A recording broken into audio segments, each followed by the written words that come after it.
Hey guys, Tony here, and back again to do another recent vinyl editions video. Hope everybody's doing well.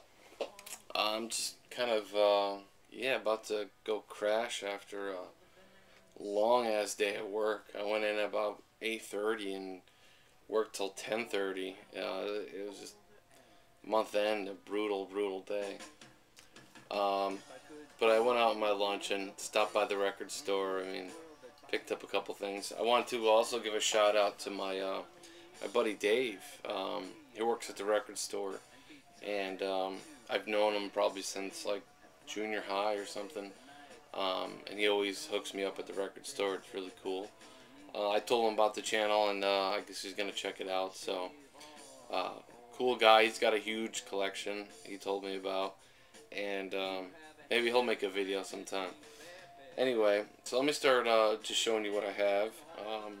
Quite a bit, and a lot of it again, like I haven't listened to either at all or listened to it once. So there's not a whole lot that I can say about each thing. But like I say, eventually I'm sure I'll get around to revisiting a lot of these records and talking about them more once I'm more familiar with them.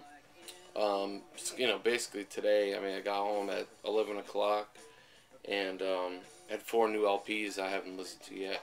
It's just been a busy week, so anyway, some cool stuff. First off, a 7-inch to add to my Neil Young collection. This is actually from Record Store Day, either 2009 or 2010, I'm not sure exactly. I think it might be 2010, I don't know. Neil Young, Heart of Gold, 7-inch, and it's basically a reissue of probably his highest selling single, his only #1 hit, Heart of Gold, backed with Sugar Mountain, which was just a constant B-side for him for his singles. Sugar Mountain was the B-side on a ton of his singles, and the thing about this though is it's in mono. So I guess that's what's different about it and why it was put out on Record Store Day. I didn't pick it up on Record Store Day, and last year. To be honest, I don't think I even knew about it at the time, and I've wanted to get it for a while. But some people are like online charging like a lot of money for it, like $20 for this. Just to me isn't worth it. I have an original. It's not in the greatest shape, but I still have it. I wouldn't pay $20 for a single of this. I saw it at the store. I didn't know it was there, and it was on sale too. Originally $7, and I think I ended up paying like $4 for it. So, and it was brand new, not even used. So, very cool to get this to add to my Neil collection. Today I picked up my first Gong record. I've wanted to check them out for a while. I just hear so much about them, and of course, I've been getting really into prog, so it's only a matter of time, I guess. Their records aren't around very much. I don't even know if this is an official release. It's a live album, and the sound quality isn't the greatest, but the material on it's pretty damn good. Well, I haven't listened to the whole thing through, just a cursory listen. My buddy put it on at the record store before I bought it, and I liked what I heard, but the quality wasn't that great. It's put out on Charlie Records. This is Planet Gong, Live Floating Anarchy, 1977. So, I don't know if it's a bootleg or what this Charlie Records label is. Really cool artwork. It's funny, it says, listen, don't pay more than, $3.50 for this. But better yet, rip it off if you can. So, very cool. Psychological Overture, Floating Anarchy, Opium for the People, and a few others. New Age Transformation. So, yeah, there you go. There's the back. And it's on this Charlie record. If you guys know about what this is exactly, please let me know. I'm not sure. There's the label. In really great shape. I guess it's an import. So, cool to find that.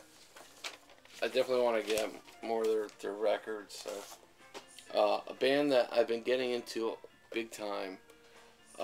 Really, as I mentioned before, I've been picking up albums by this band, and I'm really familiar. Well, I'm sure everybody is really familiar with the later part of their career, when they were basically a pop band and one of the top selling bands of all time, Genesis. And this is on Nursery Crime. So while I was really familiar with that work, their early stuff I knew next to nothing. Very, very little. A few songs, you know. And I went online. I picked up The Lamb Lies Down on Broadway, and I picked up Selling England by the Pound. I went online and checked out some footage on YouTube of the band performing, and I have to say, like, I never actually watched anything from the band in their early days performing, and I was just mesmerized. I mean, it's been a while since I've watched something online like that, and was just like blown away. Who knew Phil Collins was so cool? No, but really, Peter Gabriel playing the flute, it was just fantastic. And there was footage from some, it looked like they were in a studio playing, like performing. I don't even think they were in front of an audience. They may have been somewhere in Europe, maybe Belgium, somewhere, I don't know. But they were playing, and I was just like blown away. And I've been listening to Selling England by the Pound quite a bit, and I love that record, I gotta say. And I picked this up today. I haven't listened to it yet, but yeah, Nursery Crime on the Famous Charisma label. Only for about $5, so it's in great shape, except for a little saw mark, if you could see that. But yeah, really looking forward to it. Excellent band. I mean, fantastic. If you're into prog or curious, I highly recommend checking their early work out. It's just very, very good. Here's an album I have not listened to yet. I've been getting into Bill Callahan a little bit. I bought his most recent release, and I have to say, when I put it on, I didn't dislike it or anything. I was just a little like put off by it. It's very minimalist. His voice is really kind of monotone, almost speaking. It's very upfront. Yeah, and, I just didn't have an opinion on it that much, But then I started checking it out more and going online, and then I heard the song Rock Bottom Riser, and I was just blown away by that. And that's Bill Callahan before he was named. He had a band called Smog. I guess that was more of his moniker. And put out a lot of material under that name, and then went on to just be called Bill Callahan. The song Rock Bottom Riser is by Smog, and while it's not on this album, this is The Doctor Came at Dawn, and I haven't listened to it yet, but I'm looking forward to it. But yeah, I'm starting to really, really like his material a lot, and great songs, and just very, very cool. So there you go. I'm looking forward to that. Here's one that I bought just kind of on a whim. I see this record around, and I've seen it in the store a number of times and was curious about it, and so I just grabbed it. It was only like $5 or $6, and yeah, I'm actually really happy with it. Michael Kamen, New York Rock. Now, this was in the prog section, and I guess it could be considered prog simply because it's a mixture of rock and classical.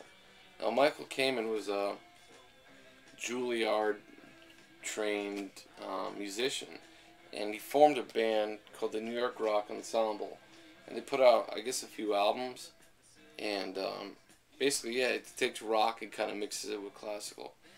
He went on to basically become a very highly respected arranger and writer of, orchestration, things like that. He worked with Pink Floyd doing The Wall, helped them arrange it, and collaborated on that. He worked with just about everybody. I mean, Metallica, Tom Petty, David Bowie. The Cranberries, just a lot of different people, and he did a lot of films. Well, this record isn't like mind-blowingly good. I think it is a very strong record, and I really enjoyed it. Gatefold. Gotta listen to it more, of course, but definitely liked what I heard. And he passed away actually in 2003. But yeah, very highly respected arranger, and you know, he did the scores of like a lot of films, Die Hard and Lethal Weapon and X-Men, things like that. So cool to pick that up. This was a recommendation by Anthony, the Infinite Groove. He's been really turning me on, and probably a bunch of us, onto shoegaze. And he said definitely pick this up because he knows I've been getting into the genre a little bit. And Ride. Nowhere. Really, really amazing record. I listened to it one time, but I gotta say, I really liked it. A beautiful record, and very well done. This is the Rhino reissue. He said definitely get the Rhino reissue. Someone else reissued it as well. And very, very cool. It's from 1990. Don't know much about the band, and like I said, only heard it one time, but definitely liked what I heard. The tune Vapor Trail, I guess, is what they're known for. But also their drums really stand out. But it's, you know, those drums are the very thunder of irritated gods. Lawrence Colbert's kit is like giants battling in a cavern. Guitarists Andy Bell and Mark Gardner stretched out old-fashioned jangle into heavenly drone and walls of breathtaking feedback. One of the greatest statements of the UK's shoegazer movement. That's by Pitchfork, just a review there. But yeah, very glad to pick this up. So, gotta thank Anthony, the Infinite Groove. Very, very cool. Everything I've checked out, I've liked. Loveless, My Bloody Valentine is definitely growing on me. I didn't take to that as fast as these other albums, but an album that Big Star 1000 showed, and I'd seen this record around, and I saw it again. I grabbed it. Flower Traveling Band, and this is Satori. They're a Japanese band. I didn't even realize. I put it on, and I definitely hear a lot of Eastern influence on the record. They're a heavy psych band, definitely a precursor to heavy metal. But yeah, this record, I would say it probably inspired a lot of people, and who knows, it has. But if it has, but I know this wasn't released in the United States for like 10 years ago or something. But very, very good. Happy to pick this up. So there you go. Speaking of Japanese bands, an album that actually looks quite a lot like this. Boris. Attention Please. Both Japanese bands, both black and white. Whatever. I was a little worried about this because I'd heard a lot of people just saying how different it is from the rest of Boris's catalog. And while I don't know their entire catalog, I know quite a little bit now, and was just a little worried about how I'd feel about it. Of course, I pre-ordered it, not knowing anything about it, and I pre-ordered Heavy Rocks. But I have to say, I really love this record. It's very dreamy. I listened to it once. I listened to the whole thing, and I really like it. I guess what comes to mind first is it just has this dreamy sound to it, and also excellent guitar work. There is a little heavier parts, but it's a really great record, I have to say. Really nicely pressed too. Attention Please, Boris. I know a lot of people have been showing this. An album that, it's funny, I picked this album up thinking, I bought this, I'll put it this way, Johnny Thunders and the Heartbreakers, LAMF, and I thought this was the album, but it's actually not. It's a reissue, of course, but it's demos, outtakes, and alternate mixes. I didn't realize that when I bought it, but I kept it. It's definitely not the album, you know, it's definitely demos and things, but still very cool to have. But I wanted a copy of the actual album. I came across one. It's not an original, but still, it's the album. It's the Lost 77 Mixes of LAMF. And, yeah, excellent punk classic. This is an import. I could probably tell by the flimsy sleeve. But, I mean, you have Born to Lose, Chinese Rocks, Pirate Love. I mean, those are probably the most well-known songs on here. But excellent, excellent punk record. And glad to finally pick up a copy of the album. They say the original doesn't sound very good. The mix is terrible.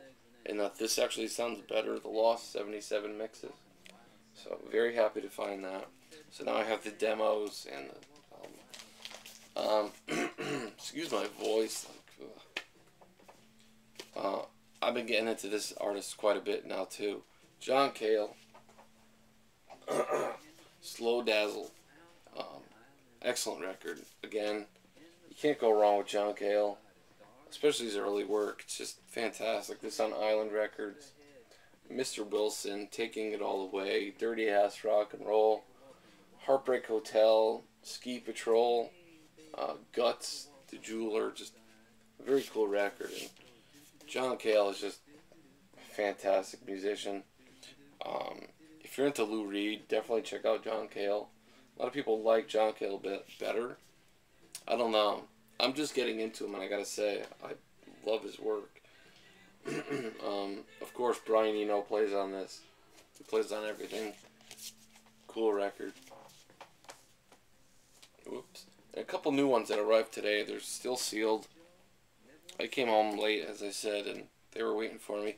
Colin Stetson's New History of Warfare, Volume 2, Judges. I have not listened to it. I guess he's a horn player. And what I've read is that this is an excellent album. And very, very different from just about everything. They say it's just fantastic. So this is a deluxe heavyweight vinyl. Includes poster and CD of the album on Constellation Records. So there you go. Looking forward to that. Heard a lot of good things about it. And finally, a recommendation by Dan in Canada. I posted those videos on Earth, and he said there was one thing I was missing. Well, there's a couple things I'm missing, but he said definitely get this. This is Earth Hibernaculum. Now, after Earth kind of went on hiatus and came back, they released the album Hex for printing in the Infernal Method, and they had a totally different style. I mean, relatively speaking, totally different. And what they did was they played some of their older songs in the new style and released it as an EP. And this is on Southern Lord, and it's a sealed copy. I paid $25 for it. It's the black vinyl version. At least it should be. It's still sealed. But yeah, very happy to get this. Can't wait to listen to it. I thought I would have